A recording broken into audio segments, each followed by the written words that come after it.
Hi everyone, welcome to today's Daily Lent Reflection. Today is Saturday and it's the Saturday in the fourth week of Lent. And our two scripture readings that we're reflecting on today come from Jeremiah 11 verses 18 to 20 and John 7 verses 40 to 53. Our opening quote comes from John 7 verses 48 and 49.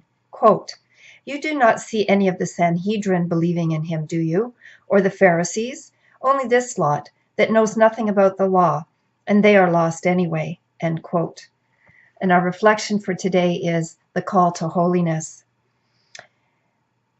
At the closing of the Feast of Booths, there were still mixed reactions toward Jesus. In these reactions, we see a faint shadow of the reactions of our own time.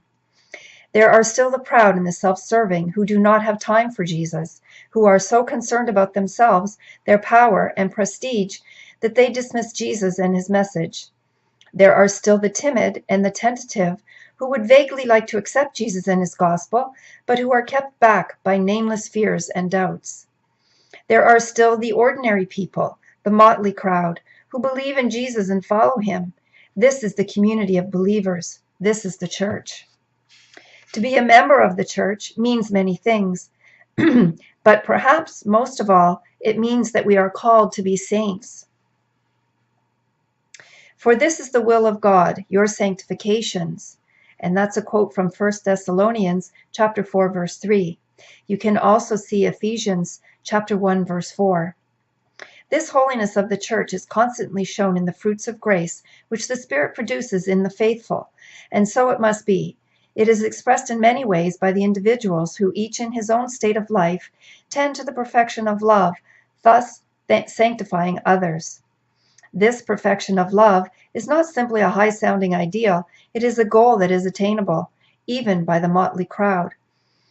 Quote, "In order to reach this perfection, the faithful should use the strength dealt out to them by Christ's gifts, so that following in his footsteps and conformed to his image, doing the will of God in everything, they may wholeheartedly devote themselves to the glory of God and to the service of their neighbor." End quote. And that quote comes from the church. What keeps us back from this perfection of love?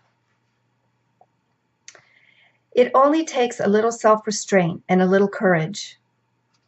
Lent is surely the time for a little self-restraint and a little courage, not for their own sake, but as helps to the perfection of love, as steps on the way to holiness.